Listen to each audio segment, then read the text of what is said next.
So, this is my recap of my old videos that I sent in my channel in English City. যারা এই channel নতুন তাদের জন্য মূলত এই ভিডিওটি, আর যারা আগে আমার ভিডিও দেখেছেন তারা এখান থেকে আরো নতুন কিছু তথ্য পাবেন। তাহলে আজকের মতো শুরু করা যাক।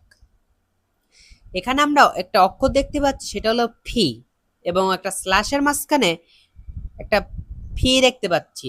যখন কোনো দুইটা স্ল্যাশের মাঝখানে কোনো অক্ষর বা চিহ্ন থাকে তখন তাকে সাউন্ড বলা হয়, এবং এই সাউন্ড দিয়েই লেখা হয় আইপিআই, ইন্টারন্যাশনাল ফনেটিক অ্যালফাবেট। এর মাধ্যমে আমরা বুঝতে পারি কোন শব্দ আমরা কিভাবে উচ্চারণ করব। আর এই আইপিআই দিয়েই মূলত সঠিক ইংলিশ সব থেকে সহজভাবে শেখা যায়। তো আজকের থেকে আমরা আইপিএস দিয়ে সব শিখবো। আর আমরা জানি এই সাউন্ড হলো 44, মানে 44টা, আর এর মধ্যে কনসোনেন্ট সাউন্ড 24, মানে 24টা, ভাওয়েল সাউন্ড 20, মানে হলো 20টা, আর ইংলিশ লেটার আমরা জানি 26টা। অর্থাৎ যখন এখানে সাউন্ড হলো 44টা, আমরা এমন কিছু চিহ্ন পাবো স্ল্যাশের মাঝখানে যেগুলো কোনো অক্ষর দিয়ে লেখা হয়নি, একটু ভিন্ন ধর্মের চিহ্ন পাবো। যেমন এখানে একটা স্কোয়ারের মাঝখানে একটা চিহ্ন দিয়ে আছে, তার দুই পাশে দুইটা স্ল্যাশ। এটা হলো সাউন্ড, যেটা আমরা সাধারণত কোনো অক্ষর দিয়ে লিখতে পারবো না। অর্থাৎ আমরা এই সাউন্ড লেখার সময় এমন কিছু অক্ষর বা চিহ্ন পাবো যা আমরা সাধারণত ব্যবহার করি না বা দেখি না। তো এইখান থেকেই আমরা জানতে পারি যদি দুইটা স্ল্যাশের মাঝখানে কোনো অক্ষর বা চিহ্ন থাকে তাকে বলা হয় সাউন্ড। সাউন্ড কয়টা, কনসোনেন্ট সাউন্ড কয়টা, ভয়েল সাউন্ড কয়টা, এবং এবার আমরা তাহলে পরবর্তী পাঠে চলে যাই।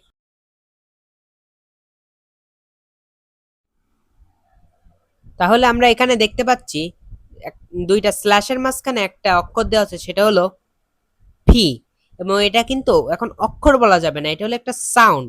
এটা হলো ফা সাউন্ড, এবং প্রতিটা সাউন্ড একটা নির্দিষ্ট অক্ষরের জন্য আসে।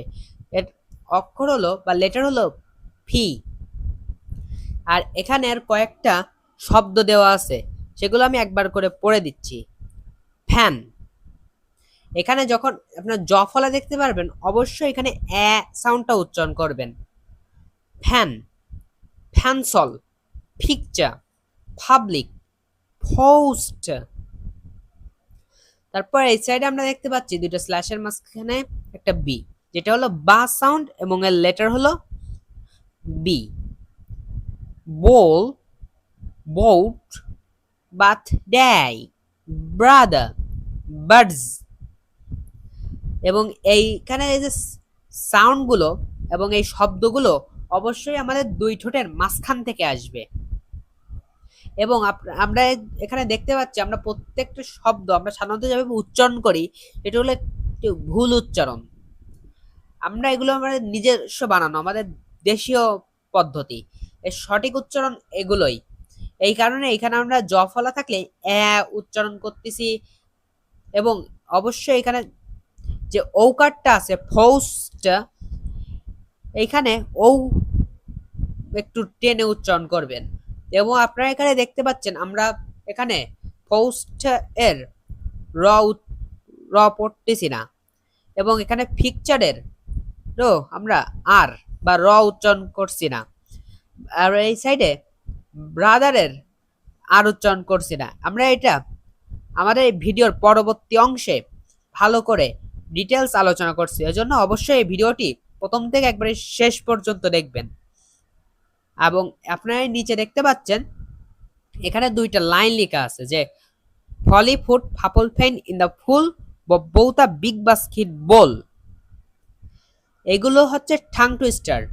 আমরা বাংলায় অনেক এরকম আছে যে কাঁচা পেঁপে, পাকা পেঁপে, এগুলো হলো ইংলিশের ঠাং টুইস্টার সাউন্ডের জন্য।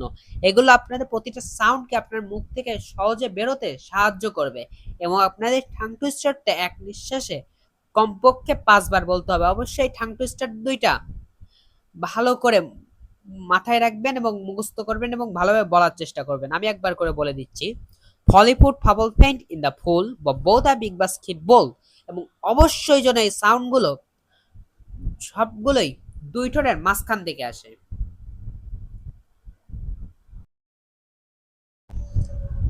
আমরা আমাদের পরবর্তী পাঠে চলে আসলাম।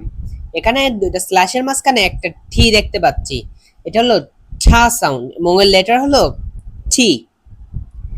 এবং এইটা উচ্চারণ হয় আমাদের জিহ্বা যখন মুখের ওপরের তালুর সাথে লেগে এটা উচ্চারিত হয় সাধারণত ছা।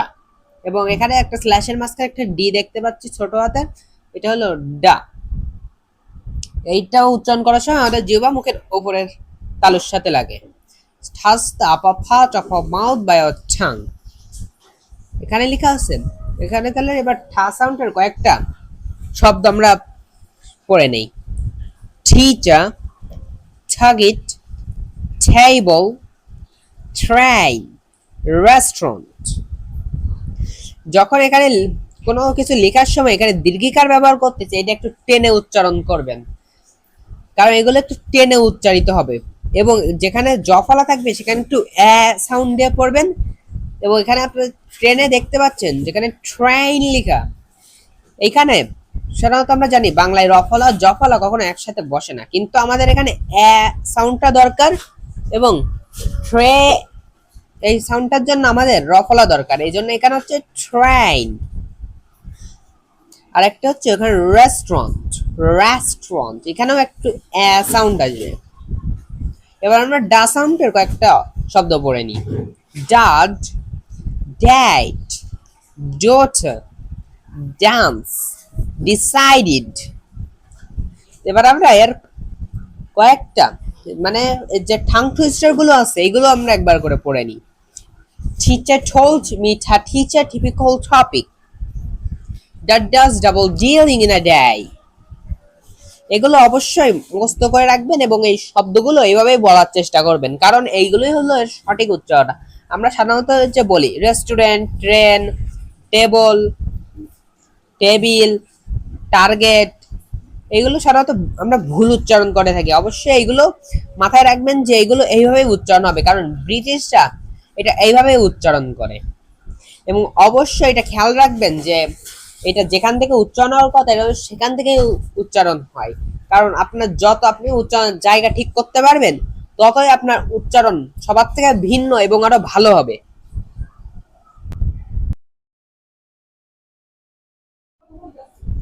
আমরা আমাদের পরবর্তী পাঠে চলে আসলাম।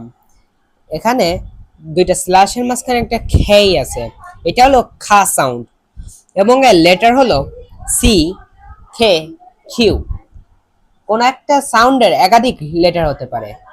তাহলে আমরা এবার এই খা সাউন্ডের কয়েকটা শব্দ দেখে নেই। কিউট, এখানে একটু টেনে উচ্চারণ হবে। কিউট, খাই, কনসোল, কোল, ক্যাপিটাল, কিং, কোয়াইট। এবার আমরা গা সাউন্ডেরটা দেখে নিই। একটা ছোট হাতের জি দিয়ে সাইডে দুইটা স্ল্যাশ, এটা হলো গা সাউন্ড, লেটার হলো জি। এবং এবারে শব্দগুলো পড়ে নিই। Girl, gate, garden, grocery. এবং এই যে গা এবং খা সাউন্ড এটা আমাদের কণ্ঠনালী থেকে আসবে, মানে যখন বেরোবে এইটা কোথাও বাঁধবে না, সরাসরি বেরোবে খা গা, এটা সরাসরি গলার ভিতর থেকে আসবে। এর এইটা অবশ্যই মাথায় রাখবে, এটা যখন বলবেন তখন যেন জিহ্বা অন্য কোথাও না লাগে, জিহ্বা যেভাবে থাকবে সেভাবেই রেখে দেবেন খা। এবারে যে ঠাং টুইস্টার দুইটা আছে এটা আমরা একবার পড়ে নিই। Carlos kicks the Kali Kona kick. Green grass grows in green ground. তাহলে এই পাঠটা আমাদের শেষ হয়ে গেল। আমরা আমাদের পরবর্তী পাঠে চলে যাই। আমরা আমাদের পরবর্তী পাঠে চলে আসলাম। এখানে দুটো স্ল্যাশের মাঝখানে একটা এফ আছে, এটা হলো ফা সাউন্ড। আমরা আমাদের ভিডিওর আগেও একটা ফা সাউন্ড শিখছি, তার লেটার ছিল ফি এবং এই ফা সাউন্ডের লেটার হলো এফ। এবং এই দুইটার উচ্চারণের জায়গা ভিন্ন। এইটা উচ্চারণের সময় আমাদের উপরের দুইটা দাঁত নিচের ঠোঁটের সাথে লেগে উচ্চারণ হবে। আমরা যারা আরবি পড়তে পারি তারা জানি যে আরবিতে ফা যে হরফটা আছে এটা উচ্চারণের সময় আমাদের উপরের দুইটা দাঁত নিচের ঠোঁটের সাথে লাগিয়ে উচ্চারণ করি, ফা। এই ফাটাও ঠিক ওইভাবে উচ্চারণ হবে। Touch the lower lip with upper teeth, এটা হলো এই ফা উচ্চারণের নিয়ম। এবার আমরা এর কয়েকটা শব্দ পড়ে নেই, তাহলে আমরা ভালোভাবে বুঝতে পারবো। Fine, friend, fixed, fantastic, fold. এবার আমরা এখানে দেখতে পাচ্ছি ভা সাউন্ড, স্ল্যাশের মাঝখানে একটা ছোট হাতের ভি। এইটা একটু উচ্চারণের সময় একটু ভাইব্রেশন করে পড়তে হবে, মানে আমাদের উপরের দুইটা দাঁত নিচের ঠোঁটের সাথে লাগা একটু ভাইব্রেশন হবে। ভা, ভা, van, vote, vary, vacancy, vehicle। আর এটা উচ্চারণের সময় আমাদের দাঁত একবারে বের করে বলা লাগবে না, আমাদের কোন উপরের দুইটা দাঁত নিচের ঠোঁটের সাথে লেগে উচ্চারণ হলেই হবে। কিন্তু এটা অবশ্যই যেন এইভাবে উচ্চারণ হয়, না হলে কিন্তু এই যে ফা, এটা কিন্তু আগের ফার উচ্চারণ হয়ে যাবে, তখন কিন্তু অর্থ ভিন্ন হয়ে যেতে পারে। এবং এই ভা এটা বলার সময় অবশ্যই একটু ভাইব্রেশন করবেন, তাহলে আপনার কথা দেখবেন আরো মানুষের কাছে ইন্টারেস্টিং হয়ে উঠবে এবং আপনার কথা অন্যদের থেকে ভিন্ন হবে। তাহলে এবার আমরা এর ঠাং টুইস্টারটা পড়ে নেই। Father found 4 flying flies on the floor। আরেকটা হলো the value of victory varies on various voters। তো এই ছিল ঠাং টুইস্টার এর কয়েকটা শব্দ এবং দুইটা সাউন্ড। আজকের মতো আমরা এই সাউন্ডগুলোই শিখলাম, আমরা পরবর্তী ভিডিওতে আরো নতুন কয়েকটা সাউন্ড শিখবো। তো এবার আমরা ইংলিশ পড়ার আমরা কয়েকটা নিয়ম শিখে নিই, এবং আমরা এই শব্দের মধ্যে কিছু ভিন্নতা দেখতে পাচ্ছি যে আর উচ্চারণ করছি না, বা হচ্ছে অনেক সময় আমরা এদের নতুন উচ্চারণ শিখলে আমরা সেটা আগের মতো উচ্চারণ করছি, সেই এই নিয়মগুলো আমরা এবার শিখবো। তা আমরা পরবর্তী পাঠে চলে যাই। আমরা আমাদের পরবর্তী নিয়মে চলে আসলাম। এখানে প্রথম লেখা আছে ইট ইজ ভেরি ইম্পর্টেন্ট মাচা, এবং আমাদের পাশে যে বক্সটা দেওয়া আছে এখানে আমরা আর এর নিয়মগুলো দেখতে পাচ্ছি। এখানে যখন দেওয়া থাকবে আর এর পরে ভাওয়েল আসবে তখন আমরা আর উচ্চারণ করব। কনসোনেন্টের পরে কনসোনেন্টের আগে যদি আর আসে বা আর পর যদি কনসোনেন্ট আসে আমরা কখনোই সেই আর উচ্চারণ করব না, এবং যদি পাঞ্চুয়েশন মার্ক থাকে তাও আমরা হচ্ছে আর উচ্চারণ করব না। সেটা এখন আমরা কয়েকটা উদাহরণের মাধ্যমে বুঝে নিই। ইট ইজ ভেরি ইম্পর্টেন্ট মাচা, এখানে ভেরি যেটা আছে আর এর পর একটা সেমি ভয়েল আছে, এই কারণে আমরা শুধুমাত্র আর উচ্চারণ করছি। এবং এখানে যে মাছা লেখা এইখানে আমরা আর বাদ দিয়ে দিচ্ছি, কারণ এখানে আর এর পরে কোনো কিছুই নাই, তাহলে তো এখানে আর বলার প্রশ্নই আসে না। তার পরের লাইনে হি ইজ মাই ফাদার, এখানে হচ্ছে ফাদারের আর বাদ যাচ্ছে, কারণ এখানেও আর এর পরে কিছু নাই।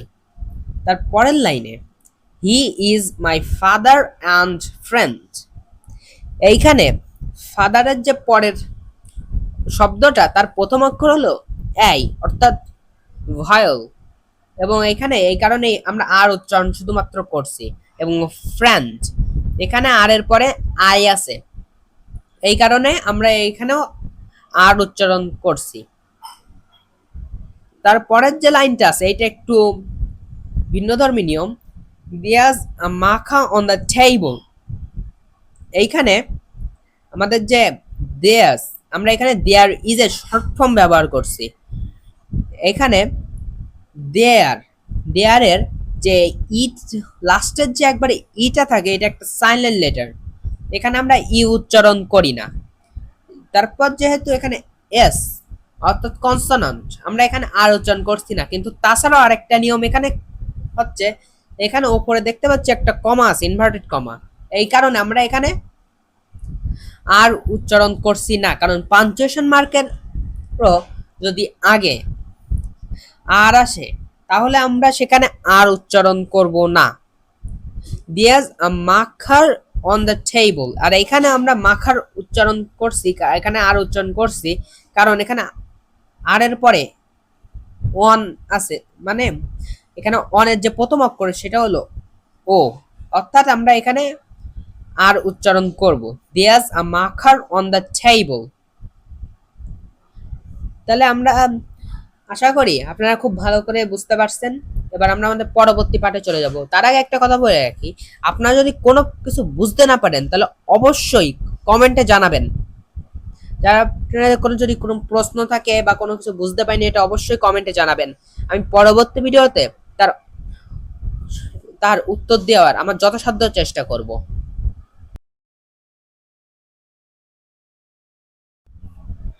আমরা আমাদের পরবর্তী নিয়মে চলে আসলাম। এখানের যে নিয়ম সেটা হলো সাউন্ডের পরে যদি ফা ছ খা সাউন্ড আসে তাহলে সেটা আগের মতো উচ্চারণ হবে। এখানে সাউন্ডের পরে বা এরকম একটা সাউন্ডের পরে যদি ফা ছ খা এই সাউন্ডগুলো আসে তাহলে সেটা আগের মতো, মানে প একারে পা টা কা এরকম আগের মতো আমরা উচ্চারণ করব। যেমন এইখানে একটা আমরা শব্দ দেখতে পাচ্ছি স্কুল, এইখানে এস এর পরে সি মানে হচ্ছে খা সাউন্ডের একটা পাচ্ছি, কিন্তু এটা এস বা সাউন্ডের পরে আসার কারণে এটা আমরা আগের মতো মানে ক দিয়ে উচ্চারণ করছি স্কুল। এবং তারপরে দেওয়া আছে নিউজ পেপার, আমরা এখানে নিউজ পেপার এটা যখন উচ্চারণ করছি তখন কিন্তু নিউজ এখানে কিন্তু ঝ সাউন্ড আসতেছে, এই কারণে আমরা কিন্তু এখানে ফ দিয়ে উচ্চারণ করতেছি পেপার, কারণ আমরা কিন্তু সাউন্ডের কথা বলতেছি, আমরা কিন্তু কখনো শব্দের বা অক্ষরের কথা বলতেছি না যে অক্ষরের পরে যদি আসে। আমরা এটা দেখবো সাউন্ডের পরে কি আসতেছে, এখানে আসতেছে নিউজ পেপার, এখানে ঝ সাউন্ড আসার কারণেই এখানে আমরা ফ উচ্চারণ করছি। আশা করি আপনারা এই নিয়মটাও বুঝতে পারছেন। আমরা আমাদের পরবর্তী স্পিকিং রুলে চলে যাই। আমরা আমাদের পরবর্তী নিয়মে চলে আসলাম। এখানে যে মূল নিয়ম সেটা হলো যদি কোনো ওয়ার্ডের শেষ লেটার টি হয় এবং তার পরবর্তী ওয়ার্ডের প্রথম অক্ষর ওয়াই হয় তাহলে টি চ এর মতো উচ্চারণ হবে। তাহলে আমরা কয়েকটা উদাহরণের মাধ্যমে বুঝে নেই। এখানে আমরা সাধারণভাবে পড়ি, প্রথম যেটা আছে সেটা হলো ডোন্ট ইউ, কিন্তু এই আমরা এই নিয়ম অনুসারে যদি এখন পড়ি তাহলে সেটা হবে ডোন্ট ইউ, ডি ডোন্ট ইউ, ওন্ট ইউ, মিচ ইউ, বাচ ইউ। এইগুলো আমরা এইভাবেই সবসময় পড়ার চেষ্টা করব, তাহলে আমাদের কথা অন্যদের কাছে আরো আকর্ষণীয় হয়ে উঠবে। আর আমরা যদি ব্রিটিশদের কথা বলি তারাও প্রতিটা জিনিস ঠিক এইভাবে উচ্চারণ করে, তারা নিজেদের কথার মধ্যে কিছুটা ভিন্নতা আনে। ওই কারণে আমরা তাদের যে মুভিগুলো দেখি বা বিবিসি নিউজ যখন দেখি আমরা তাদের কথা বুঝতে পারি না। এটি হলো মূল কারণ যে আমরা তাদের কথাগুলো কেন বুঝি না, কারণ আমরা তাদের সাউন্ড জানি না, তাদের এই উচ্চারণের নিয়মগুলো জানি না। এ কারণে আমার চ্যানেলটা অবশ্যই সাবস্ক্রাইব করে রাখবেন। আমি আপনাদের এই নতুন নতুন জিনিসগুলো জানাবো এবং শেখাবো যাতে আপনারা আপনাদের কথা মানুষের কাছে ভালোভাবে তুলে ধরতে পারেন। তাহলে এবার আমরা আমাদের পরবর্তী নিয়মে চলে যাই। তো এবার আমরা আমাদের পরবর্তী এবং শেষ নিয়মে চলে আসলাম। এটির যে নিয়ম সেটি হলো যদি কোনো ওয়ার্ডের শেষ লেটার ডি হয় এবং তার পরবর্তী যে ওয়ার্ড তার প্রথম অক্ষর ওয়াই অথবা ইউ হয় তাহলে ডি এর উচ্চারণ বর্গীয় জর মতো হবে। এবার আমরা এটার কয়েকটা উদাহরণের মাধ্যমে বুঝিনি। এখানে আঞ্জ লেখা আছে, অ্যান্ড যে বলি না আমরা এটা সঠিক উচ্চারণ আঞ্জ। এখানে আঞ্জ আমরা বর্গীয় জর মতো উচ্চারণ করব আঞ্জ ইউ, কারণ এখানে শেষ অক্ষর ডি আছে আন্ডের এবং তার পরবর্তী যে ওয়ার্ড তার প্রথম অক্ষর ওয়াই, এজন্য আঞ্জ ইউ, সুজ ইউ, খুজ ইউ, উজ ইউ, ডিজ ইউ, আমরা ঠিক এইভাবেই সবগুলো উচ্চারণ করব, তাহলে আমাদের কথা আরো আকর্ষণীয় হয়ে উঠবে। এবং আমরা আমাদের পরবর্তী ভিডিওতে সা এবং ইজ এই সাউন্ড দুইটা শিখবো। এই জন্য অবশ্যই আমার চ্যানেলটা সাবস্ক্রাইব করে রাখবেন। আমার ভিডিওটি যদি ভালো লেগে থাকে তাহলে লাইক করবেন এবং আপনার বন্ধুদের কাছে শেয়ার করবেন, কারণ আমাদের ইংলিশে কথা বলার জন্য একজন পার্টনার দরকার। এবং আপনার বন্ধুদের সাথেও ইংলিশে কথা বলার চেষ্টা করবেন, তাহলে আপনাদের তাড়াতাড়ি ইমপ্রুভ করতে পারবেন। তো আজকের মতো আমি সাজিদ আল মামুন বিদায় নিচ্ছি। আল্লাহ হাফেজ।